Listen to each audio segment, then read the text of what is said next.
Hola, buenas tardes, buen domingo, ¿cómo están ustedes? Acá estamos con Pablo. ¿Qué tal, Pablo? ¿Cómo te va? Buenas tardes, Graciela, a nuestros oyentes, a nuestros invitados, ¿cómo andan? Bueno, y Claudio Acevedo en las máquinas, como siempre. Sin él difícilmente nos podríamos hacer escuchar. Pablo.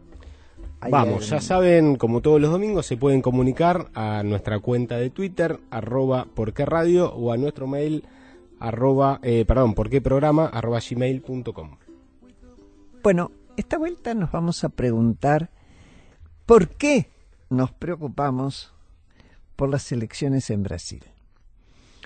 ¿Cómo nos llega a nosotros?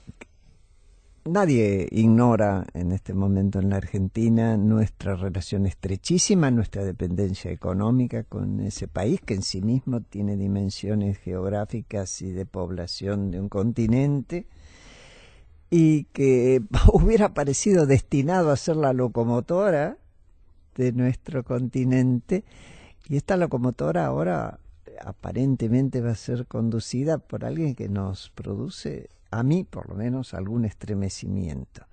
Bueno, como yo no soy una especialista en este tema, convoqué a 3 amigos que se dedican a estudiar la política internacional o específicamente a mirar Brasil, como es el caso de Juan Gabriel Tocatlián.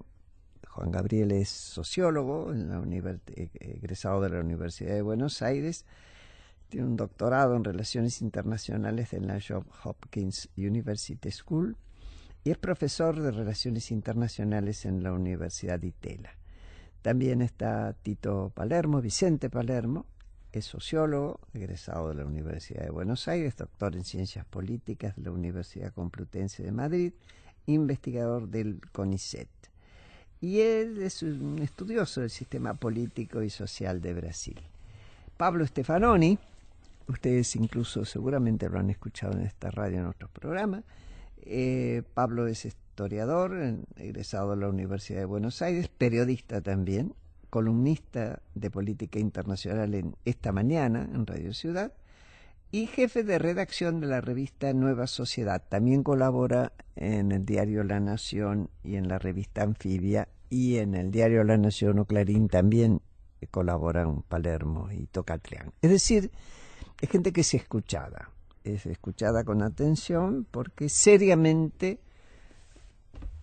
mira el tema y lo comenta. Bueno, el que quiera puede empezar. No sé por qué te miraron a vos, Tito, en su momento, pero bueno, sí sé, porque vas mucho a Brasil y tenés una fuerte ligación con Brasil. Recojo el guante irónico de, creo que fue Juan.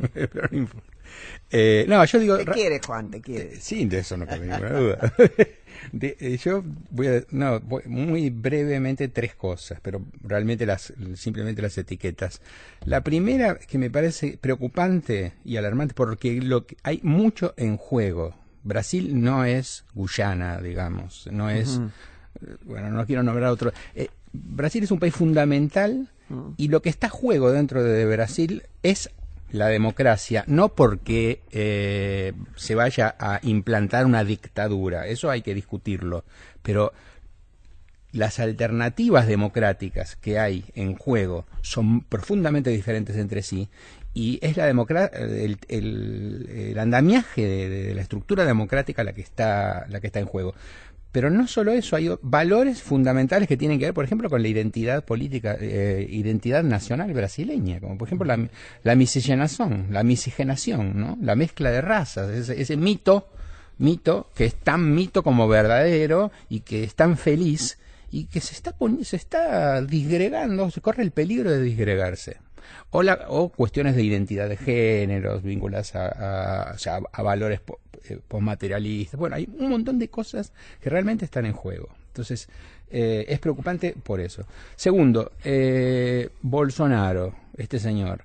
Jair Bolsonaro. Alguien me dice, Bolsonaro se llama Mesías, el segundo nombre de Bolsonaro es Mesías. Y se la creyó. Y Bolsonaro evoca, o sea, que esto no es nada científico, por supuesto, pero no puedo evitar, Bolsonaro evoca una palabra laclosiana, que es bolsa, es el significante vacío de una enorme cantidad de demandas de gente que un colega politólogo dijo algo muy ingenioso, pero con lo cual yo no estoy de acuerdo. En Brasil están creen que están votando a un fascista de mentira y están votando a un fascista de verdad. Yo creo que es peor todavía, porque saben que están votando a un fascista de verdad. Y no les importa. No digo que sean fascistas, todos, pero muchos saben perfectamente que Bolsonaro es un fascista. No es que crean, no, es de mentiriña. No es de mentiriña, ellos saben. Pero no les importa, el problema es eso, es el vendaval social que hay atrás, el viento negro y caliente que hay atrás de esta figura de Bolsonaro. Y para terminar esta primera parte, quiero decir lo siguiente.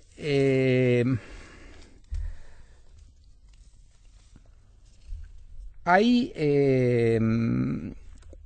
una cosa que que en realidad se me ocurrió recién cuando estábamos conversando, ¿no? Que el tema del fascismo, el fascismo en Brasil y en en los países en los cuales de un modo u otro hay, bueno, yo creo que había que distinguir cuidadosamente, porque en mi opinión es raro, es una especie de fascismo despolitizador, y un fascismo debería ser politizador. No debería ser en principio no hay fascismo despolitizador, por lo menos en sus primeras y terribles etapas. Después puede ser que una vez que está en el poder resuelva despolitizar, pero en general los fascismos son politizadores. Y lo que la gente no está en contra del PT en este caso. Por supuesto odia el PT, pero está en contra y odia la política. Quiere vivir en un mundo sin política. Y para eso está dispuesta a ser fascista, en el sentido de ser autoritaria, y a ser autoritaria incluso a nivel microsocial, meterse con, como está sucediendo en Brasil, como está sucediendo en la vida cotidiana brasileña. Pero es para eso, quiere un mundo, la ilusión del mundo sin política. Y eso muy fascista no es terrible, es extraordinario. Habría que encontrarle otra manera de pensar, ¿no? Bueno, Juan, te quedaste pensando. Sí, compartiendo los argumentos que acaba de presentar en forma sucinta Vicente, a mí el caso de Brasil me ha despertado una inquietud un poco que trasciende a Brasil propiamente dicho. ¿Qué quiero decir con esto? Estamos en una situación en la cual tomo acontecimientos políticos sustantivos recientes, que las disciplinas en general de las ciencias sociales, la sociología, la politología, las relaciones internacionales, la economía, la antropología, etcétera, ha tomado básicamente como sorpresivas. Uy, llegó el Brexit, los británicos se quieren ir de la Unión Europea. Uy, qué sorpresa, ¿no? hoy ganó Trump. Uy, ganó Trump en Estados Unidos. Uy, en Filipinas, que creíamos que estaba todo más o menos contenido, apareció un reaccionario agresivo como Duterte. Uy, en Italia volvieron los neofascistas acompañados de secesionistas. Uy, en Suecia se consolida como un tercer partido fuerte la extrema derecha xenófoba. Uy, ganó Bolsonaro. Entonces, frente a todas estas sorpresas, me parece que hay un tema. No, faltó algo que no vimos. Digo, claro, pero ¿cuál es el problema? Y yo creo que el problema en parte es el instrumental con el cual estamos viendo los fenómenos sociales, económicos, políticos e internacionales. Me parece que tenemos tanto teórica, conceptual, como empírica y metodológicamente un repertorio que hoy nos aparece como limitado para, por lo menos, no digo anticiparnos, pero ver los trazados históricos, demográficos, sociales, psicológicos, políticos, que nos van llevando a estos caminos que terminan en los Bolsonaro, ¿no? Entonces, mi reflexión más bien es Bueno, en el caso de Brasil teníamos una serie de aseveraciones, creo, de común acuerdo en la comunidad académica. Ejemplo, bueno, el sistema político brasileño, muy peculiar, fue calificado como un presidencialismo de coalición. Había un régimen presidencialista, obviamente, pero en realidad funcionaba casi parlamentariamente o cuasi parlamentariamente, porque hay tantos partidos políticos, está tan fragmentado, y entonces a eso se le abonaba ahora su capacidad. Sí, en el Parlamento. Exactamente. Sí, más que antes todavía. Entonces, pero a eso se le abonaban dos cosas. A, llevaba a la negociación y a la moderación. Y B, fortalecía la institucionalidad brasileña. Bueno, algo pasó con el sistema de partidos que nos deja, digamos, un poquito perplejos, o que nos hace interrogarnos sobre eso. Segundo ejemplo, sabemos que el sistema político brasileño sobrerepresenta la ruralidad. Sabemos que es una estructura que sobrerepresenta la ruralidad. Ahora, a su turno, en los últimos 25 años, Brasil se ha ido desindustrializando significativamente para sus estándares históricos de los 50 y los 60, y en realidad se ha ido primarizando cada vez más su economía. Ergo, hay un sector primario ganador, agroindustrial potentísimo, que hoy tiene una voz política, institucional, social, que antes no la tenía, o por lo menos se atajaba por un lado, que hoy, digamos, en cierto sentido, casi yo diría que es tan relevante como los industriales de Sao Paulo, ¿no? Entonces, ¿eso qué nos dice? ¿O qué nos dice la primarización para que veamos un candidato, entre comillas, presuntamente pseudo, cuasi nacionalista, al menos en algunos términos que utiliza, pero que no tiene un proyecto industrial para Brasil? No. Entonces uno dice, bueno, aquí pasa algo. ¿Qué tiene que ver esta primarización con esta sobrerepresentación rural? Y que es apoyado rural por los industriales. Entonces, Brasil está destinado a ser un global player, un jugador global. Bueno, parece que tenía pies de barro, porque entonces no puede seguir adelante porque está atrapado en sus dinámicas domésticas. Entonces, termino. A mí me parece que este ejemplo brasileño, que nos toca mucho más cerca que los anteriores a los que hice referencia, también desde la disciplina de las ciencias sociales nos debiera llevar a reflexionar seriamente sobre las limitaciones con las cuales estamos aproximándonos a la realidad y lo tardío en las interpretaciones de fenómenos que cuando aparecen obviamente nos parecen sorpresivos. Y ya está. Sí, Pablo. Sí, bueno, coincido básicamente, falta un bolsonarista en la mesa que pueda ser de abogado del diablo, porque efectivamente es un fenómeno que genera mucho rechazo, ¿no? Y a partir de ahí me parece que está este desafío que se plantea acá de tratar de entenderlo, no solo rechazarlo, que es lo primero que genera, ¿no? Porque además, así como mencionaba Juan, a Rodrigo Duterte en Filipinas, el propio Trump, hay una estética que también muchas veces genera un rechazo de cómo se dicen las cosas, no solo lo que se dice, ¿no? Me parece que a mí me interesaba también esto de qué momentos figuras marginales de la política ocupan el centro, ¿no? Lo de Bolsonaro es interesante porque hace como 27 años que es diputado, sin embargo aparece como una figura nueva, ¿no? Y aparece como nuevo porque era tan marginal que nadie lo tomó como parte de la política en serio. De hecho, creo que en 27 años logró que se aprobaran 2 proyectos de ley. Entonces, me parece que entender qué pasó en Brasil para que de pronto ocupe el centro no ideológico, sino el centro del tablero, una figura tan extremista desde el punto de vista de su proyecto, tan marginal y tan extremista, y que era marginal por extremista también, ¿no? En parte. Y cómo, qué tipo de discursos o sensibilidades colocó en su campaña, que interpelaron suficiente cantidad de gente como para sacar más de 40 millones de votos. Entonces, por ahora. Después veremos. Y además logró lo que en Francia llaman la desdiabolización de la extrema derecha, o sea, que Marine Le Pen lo logró en parte, pero no le alcanzó, que es lograr esos techos que los candidatos de extrema derecha tienen, que hacen que en el balotaje se unan todos los que están en contra para que no ganen. Claro. Él está rompiendo eso, que era lo que pensamos cuando empezó la elección, pensamos capaz no va a llegar porque después va a haber una coalición que lo va a impedir, pero no está pasando. Me parece sintéticamente que introdujo 3 discursos, 3 ejes de campaña. Uno, un anticomunismo que suena raro, hoy, ¿no? un anticomunismo de la Guerra Fría. Su spot para el balotaje empieza diciendo: en el 89 se cayó el muro de Berlín, sin embargo el comunismo creció en América Latina, los partidos se unieron en el Foro de San Pablo y lograron llegar al poder. Pero es un anticomunismo tipo de años 50, o sea, el peligro comunista.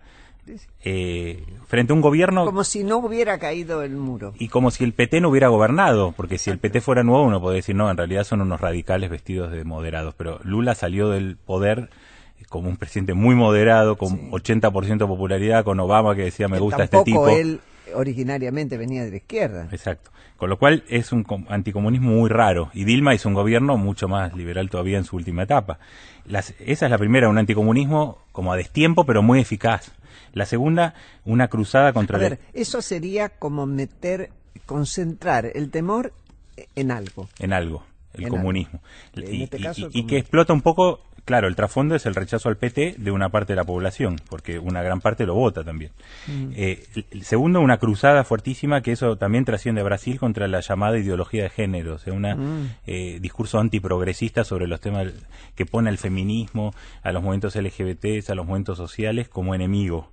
Exactamente, de hecho, como enemigo directamente, ¿no? Hay para sintetizar esto en una imagen, hubo una protesta contra cuando fue a dar una conferencia Judith Butler. Judith Butler es totalmente conocida en el mundo académico. Es muy difícil que gente fuera del mundo académico conozca a Judith Butler, que es una feminista que trabaja en los campus de las universidades norteamericanas, y sin embargo hubo protestas contra Judith Butler en la puerta de ahí. O sea, es decir, que esos son impulsadas por alguien. Sí, y con una redes muy fuerte de evangélicos conservadores, que es un elemento acá.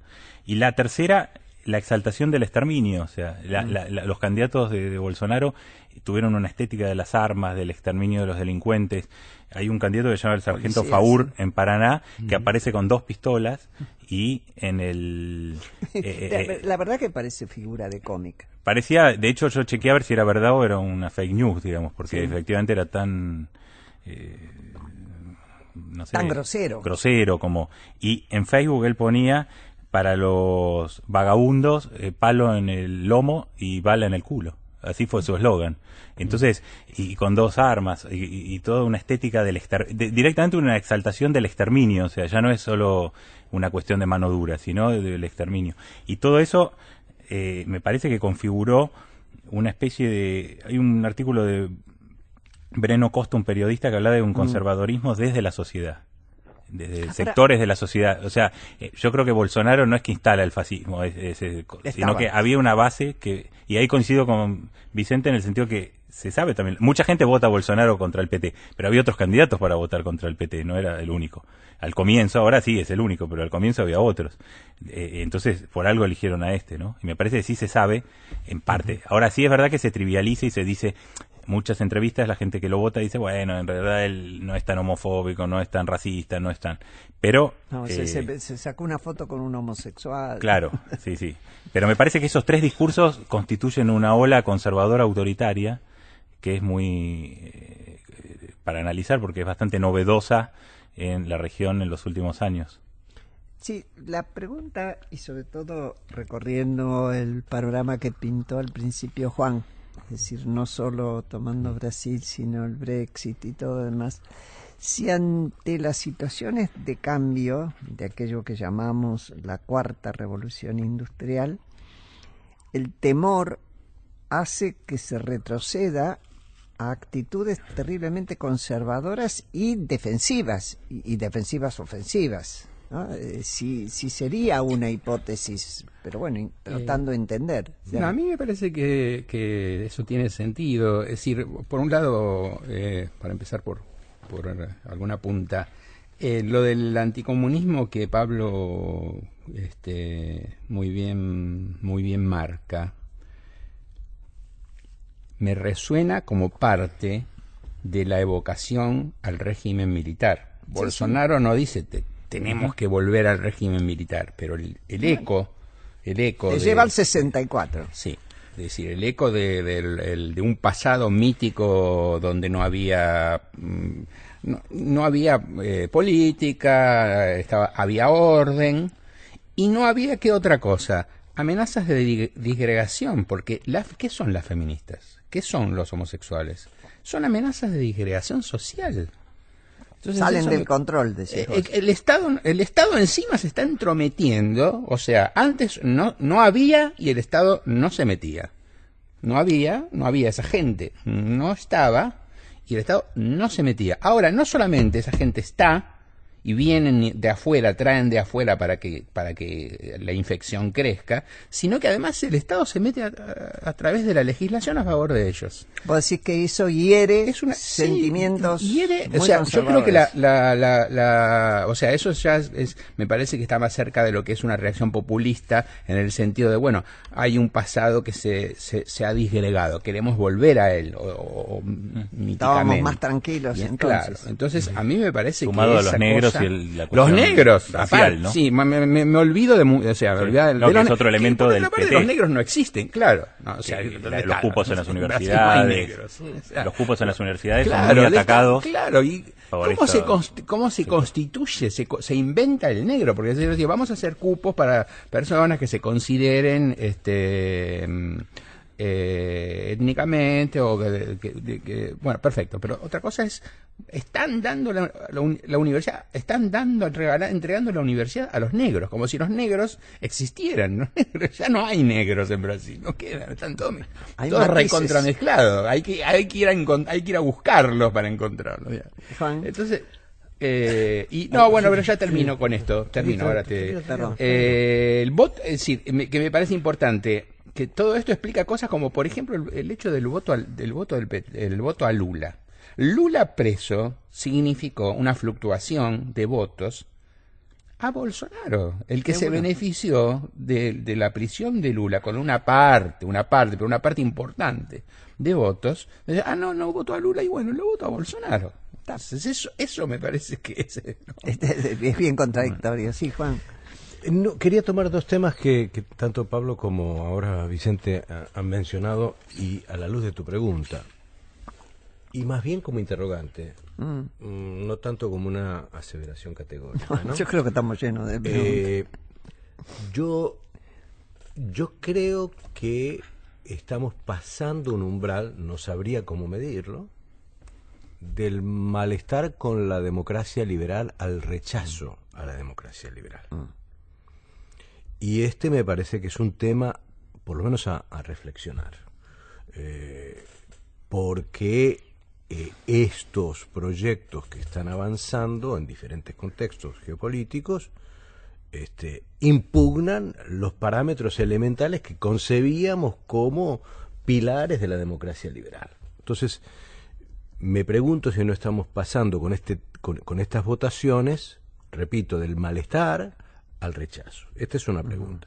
Lo segundo es algo que no lo plantearía como pregunta, sino lo plantearía como una observación que quiero salir un poco de Occidente y decir que una de las cuestiones que me parece que entrelazan muchos de estos fenómenos nuevos es una suerte de Arcadia regresiva. Es decir, allá en el pasado hubo un mejor momento, ¿no? Sí. Tomo la expresión de Tito Palermo durante el gobierno militar. Bueno, había orden.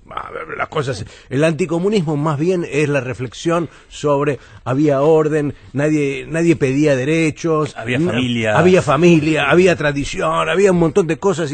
Bueno, entonces, no, digamos, volvamos a eso que en algún momento... Bueno, America First de Trump es eso. Bueno, el Brexit, muchos de los votantes creían que eso le iba a devolver la grandeza a Gran Bretaña.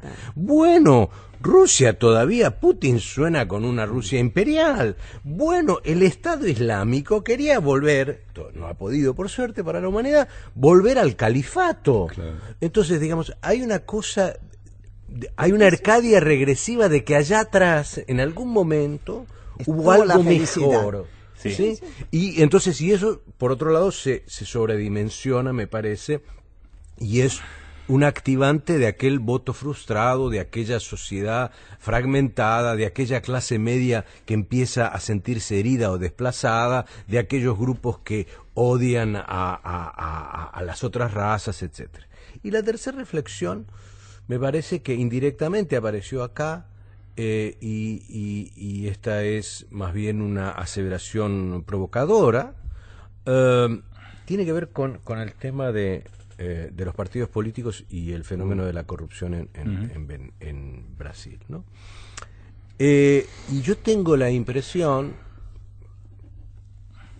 partiendo del hecho de que bienvenida sea una justicia urbi et orbe que combata frontalmente los diferentes niveles cada vez más espeluznantes de corrupción, pero creo que también el sistema de partidos brasileño ya estaba en crisis, ya mostraba crisis, y me parece a mí que en un momento dado el PMDB, el partido del presidente Temer, en su momento vicepresidente de Dilma, pero cabeza del partido del PMDB, y el PSDB, en cabeza histórica de Fernando Henrique Cardoso, aunque luego ha tenido otros líderes, creyeron que iban a ocupar el centro de la interpelación a la lucha contra la corrupción, y le pasó algo parecido a los mencheviques. Se creían que se iban a quedar con la revolución y aparecieron los bolcheviques y los desplazaron.